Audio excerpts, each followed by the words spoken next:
All right, good morning. This is Geography 10, Lecture 3. We're going to start by finishing our examination of your maps. Now that we have a bulb in the overhead that works again, then we'll get on with today's lecture. This is one of the more interesting ones, I thought. It was actually done in color. It doesn't quite turn out nicely. This whole region here was pink. We had a band through here that was light green. This here is sort of aqua blue. It's labeled at the bottom, biofuel, bioenergy plants. I don't know which of you put this together, but it shows, and I don't know whether you relied on the internet to help put these boundaries together, but I thought it was interesting that they mapped the regions of the United States according to the kinds of plants that might be used grown for use in bioenergy or biofuels projects. So we get miscanthus and switchgrass and hybrid poplars. I think that's trying to point to this area here. Sycamore in the southeast, which I had not heard that was a plant being contemplated for biofuels. Willows up in New England. Switchgrass, reed, canary grass in this band through here. I believe that's actually being studied also further east. Eucalyptus and poplars. I guess that's trying to refer to this little region here, which would appear to be, say, the northern Central Valley, perhaps, or the northern Sierra. Hybrid poplars along the coast in the northwest. Interestingly, nothing given for Hawaii. I assume that this little area down here perhaps should have been labeled for sugarcane. And then, if you'll notice, this rather large area through here is basically unlabeled, the implication being that perhaps nothing can be grown there for biofuels.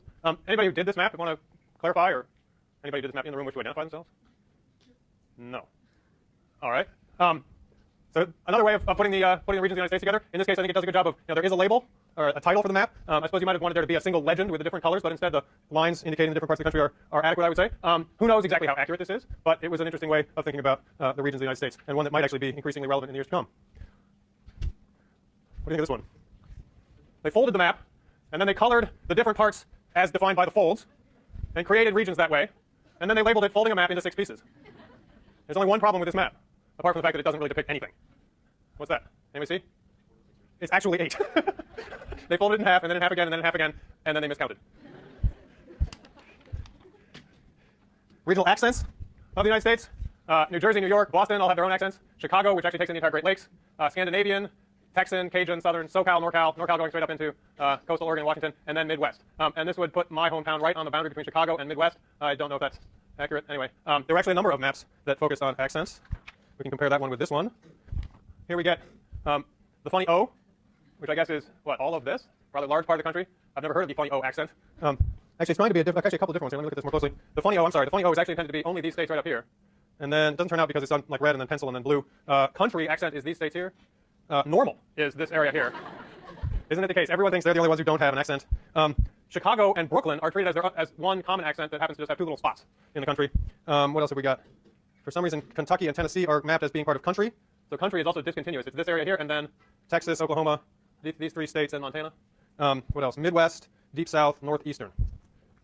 Again, notice the sort of non-continuous categories. Some of them being geographically defined, Midwest, Deep South, Northeast, that kind of thing. Others being defined by the accent itself, the funny O, for example. Okay, and then the final one, which I mentioned last time, number of illegal immigrants / area and where they're from. A lot here from Mexico, some here from Asia, a lot here from the Caribbean, some from Africa. These are Africans, apparently. Europe and Canada has a few from Europe and Canada here, and then this enormous area here, barely any who knows. And as I said last time, you can actually get some better information on that from the New York Times website if you wish. All right, I think that takes care of the maps. I appreciate your effort. Are there any questions about those? Should we do that again at the end of the semester? See if anything's changed? Uh-oh, the switch is not. There we go. All right, so housekeeping. Any housekeeping questions? I believe the wait list is now at like 38 people, 37, something like that. Judging from the fact that there are empty seats in the lecture hall, presumably that's going to reduce. It's going to go down further in the week to come.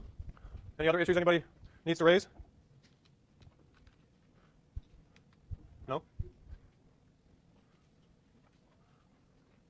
All right. The reading for today was the first 2 chapters of Davis, Planet of Slums. Go back here. We're going to talk today about slums as a region, what it means to think about slums as some kind of regional formation. And we're going to use Davis's sort of framing of the issue as a way of talking about how you might go about your research project this semester. You'll notice that he devotes a certain amount of energy or space in the opening 2 chapters to sort of defining this phenomenon of global slums and setting up how he's going to proceed to analyze it. And I think that's a somewhat instructive case to take and look at in connection with thinking about your own projects this semester. Here's the update reading for today. For Thursday, I'd like you to read chapter 3. For Tuesday of next week, we're going to read chapters 1 and 2 of Crosby, Ecological Imperialism. Map quizzes will happen, the first one will happen in sections next week. And I have posted the map and the list of items for that quiz to VSpace. They're there now. The GSI has informed me that there's one city on the list that they have not yet been able to identify where it belongs on the map. We will be looking into that. If any of you can find that mysterious place and identify where that dot belongs, please feel free to send that information along, and perhaps we'll give you candy bars or something. There's also going to be a movie that we will watch in class, in lecture, a week from Tuesday. And it's about the slums in Rio de Janeiro. Normally we would watch that during this segment of lectures. However, because I'm going to be out of town that day, I chose to put the movie there instead. So we will start the next section of the syllabus, which is Crosby, but then come back a week from this coming Tuesday, so 2 weeks from today, and watch that movie and discuss it. Okay? Did you have a question? Oh, no, we're going to tell you the name of the city that's mysterious. You have to find the mysterious city first and then find where it belongs. You found all the cities. Well, then you should talk to your GSI. One of them there's a misspelling. It sounds like you are onto it already. But rather than share it with all of us and spoil the mystery, I would ask that you talk to your GSI about it so that you can claim the candy bar. Okay? All right. All right. I showed this slide last time. These are pictures of slums, right? Would any of you doubt that these are pictures of slums? I mean, this one's a little hard to make out at all. It looks kind of like some kind of modern art, but projected so large. But as you'll notice from the labels, these are pictures from all over the world, right? This is in South Africa. This is in Brazil. This is in Indonesia. This is in Venezuela. And yet they all somehow fit, I would guess, into some mental image that most of us, I imagine, have in our heads of what a slum looks like. And in the movie, we will be bombarded with these kinds of images. You know, very much like this. This is in Brazil. This is probably very close to the slums that are depicted in the movie. In Rio, they are referred to as favelas, and the movie itself is called Favela Rising. There are different names, but obviously there is something common about these places, right? Or at least in our heads, we have an image of what a slum is, and it looks something like this, I imagine. Anybody not feel like these pictures fit somehow into your mental image of a slum? Have any of you ever been to such a place and actually walked around in one and talked to the people who live there? Yes. Where? You live in Jakarta. And did you live in or near a place that looked like that? That's what you looked at out your window. And did it sort of dominate the cityscape, that type of place? Okay, but it's not what you were actually living in? Okay. Anybody else? Yeah. Where and what were you doing? Uh-huh. In Rio or Sao Paulo or where? In Sao Paulo? And you saw places like this? They're hidden? Okay, they're not in the sort of core part of the city. They're sort of tucked away here and there. So could you go about your daily life and not see them at all? Okay. Okay. And were you an exchange student? Or? So you could actually go to Sao Paulo and spend a semester or a year, and you could see these places but not actually experience them as a part of what the reality you had to sort of confront every day. Okay. Anybody else? Is that it? Oh, I'm sorry. Yes. Whereabouts? You were in Iraq, and it pretty much all looked like that. No, but just some parts of like Salt City and another place I was at near Baghdad. It's like all pretty much like that, but flat. But flat. And it's not like, like up in Brazil, like hills, it's all flat. Right. It's all garbage everywhere. Garbage everywhere. And was this sort of, did this predate the war, or was these were settlements that had sort of popped up? No, this was before we got there. Oh, so before the Americans got there. But you were there just last year? No, 2004. Oh, I'm sorry, 2004. Okay. And so these were sort of informal settlements where people had built their own houses and they were living in. It was like kind of outside the city. It was like the poor section of that. Poor section of the city. Okay. Anyone else? Yes. In Honduras. Okay, in the hills outside the center of the city. Any idea how many people were living in? The whole countryside is filled with settlements that look like this, but more spread out. Okay. Others? Yeah. Mexico City. Okay. Okay. Uh-huh. Okay. So as you're going out from the center of Mexico City and starting to climb into the hills, you find large areas of settlements like this with limited access to water or sort of what we would consider to be substandard living conditions. Anyone else? Yeah. You've been to Caracas? And again, I would ask, did you actually walk into and spend time in these places? And what were you doing? Uh-huh. So you were volunteering to help with education and other things in that neighborhood. And what kind of experience did you have? I mean, how did a lot of buildings didn't have roofs? Okay, so you had classrooms outside because the buildings weren't adequate to actually be a place where you would have classes. Anyone else?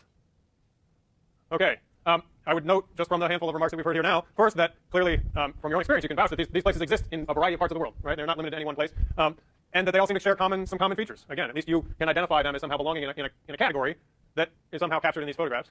I suppose it might also be worth noting that as far as, unless there are a lot of you who aren't raising your hands, only a few of us have actually experienced these places firsthand. Is that fair to say? And I think the remark that you can actually be in one of these cities and go about your daily life and not have to confront the life or lives of the people living in these sorts of places is worth noting, right? I have not spent time in any of the slums in these pictures. I have seen and been in slums in border cities in Mexico, sort of makeshift housing just erected up the sides of the hills with no water or sewer or electricity, that kind of thing. Much smaller scale than these, but a similar type of place. So we know it's worldwide. We know it has certain identifiable features. And we also know that it has a certain kind of social space attached to it, one that is not continuous with and in many ways isolated away from the social spaces that we would consider to be what? Developed or modern or, for our purposes, normal. Slums represent a certain variation on or a certain recent development in a larger process that is a central category for geography, and that is urbanization. And I want to talk for a few minutes about what urbanization is. In many ways, when we start reading Crosby, what we are going to be reading about is human history since the advent of urbanization. So this goes back a long way. The term civilization, etymologically, is related to the word city. In many ways, cities are the birthplace and symbol and emblem of civilization. It's where, we might say, agricultural surpluses become wealth. And I want you to think about what that means. You can't have cities unless you have enough agricultural surplus, food, to support the people who live in the cities. Because in many ways, what the cities are is places where people do other things than produce food, right? And so somehow that agricultural surplus has to get from wherever it's produced into the city. And within the confines of the city, that surplus can essentially transform or be transformed into a variety of other things that we might identify with wealth. And they can include both the activities of people doing things other than growing food and the various tokens or forms of money that are used to facilitate the exchange of that agricultural surplus with the other things that people produce and need. So these are centers of commerce. They are also centers of empire or of political centralization and power. They are sites, more recently, of industrial production and progress. These are the places that we most closely identify with progress and innovation and creativity. They are built environments. You think about the buildings and roads and palaces and churches and museums and schools that you find in cities. They constitute a humanly created environment through which commerce and political organization and power and other processes unfold. And when we get to talking about the modern period, we're going to talk a lot about the relationship between the built environment and cities, urbanization, and the circulation of capital as a form of wealth and power. And finally, these are crucibles for culture, music, politics, art, science, etc. We also identify cities typically with the sort of cutting edge of high culture or high society, right? It's where you go to find the art and the music and the educational institutions that we associate with high culture. Urbanization is also closely linked to what we will come to study and consider as development. And this is more directly relevant to the more recent period. The idea of development, in the sense we use that word now, when we say developed countries, developing countries, that kind of thing, that idea is a 20th century idea. It's got roots that go back further, but it is a certain notion about how societies progress, grow, achieve the various kinds of lifestyles and levels of well-being that we consider to be, that we find in some parts of the world and that we consider to be kind of a goal or ambition for other parts of the world. And this is very closely linked to urbanization and the development of cities. So if we think about what it means for urbanization to drive or reflect development, what we're talking about is a process in which increasing agricultural productivity, the ability to produce more food with the same amount of land and labor, reduces the need for labor in the countryside, and therefore reduces opportunities for people to make livings in the countryside, and pushes people towards the cities. They find themselves needing to leave the countryside and migrate to cities in order to find a way to make a living. On the other hand, those same agricultural surpluses that result from increasing productivity enable investments in cities. If you have that agricultural surplus, perhaps you can sell it and use the money you get to invest in things like factories, schools, government, and create jobs, create livelihoods in the cities, and draw people into the cities. And the idea of push and pull factors is a sort of basic concept for thinking about migration, and by extension, thinking about urbanization, the attraction of people into cities, the growth of these cities. And implicit in the idea that this is somehow a positive development, that this is developing towards something that we like, is an idea that these two dimensions can somehow balance each other and reinforce each other.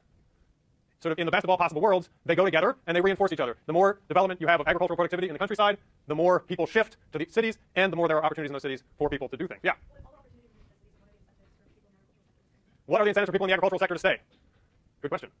The idea is that the people in the cities, as they become wealthier, will have more money to spend, and the declining number of people producing the food in the countryside will mean that you don't need as much money to support those people, and you'll have sort of more demand for the food that they are growing in the cities, effective demand, people who can actually buy it, and you will be able to support the people growing the food because at the same time there's a dwindling number of them. Okay? Now it's not to say, the problem here, of course, is that this balance or positive feedback may not always hold, right? There may well be circumstances in which you don't have the jobs or opportunities in the countryside, but they also haven't developed in the cities yet.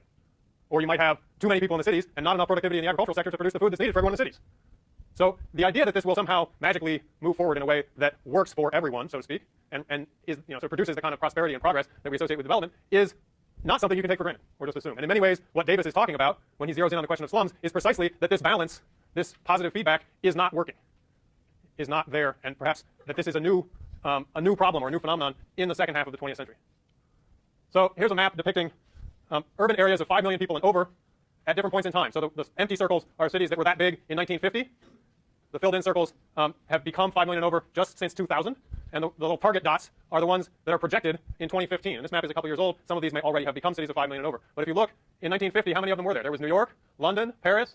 I assume that's probably Berlin, Moscow, Tokyo. Which Chinese city is that? Is that Shanghai? And Buenos Aires. That's it. There were none in Africa, none in South Asia, just one in the United States. And then you can see since 2000,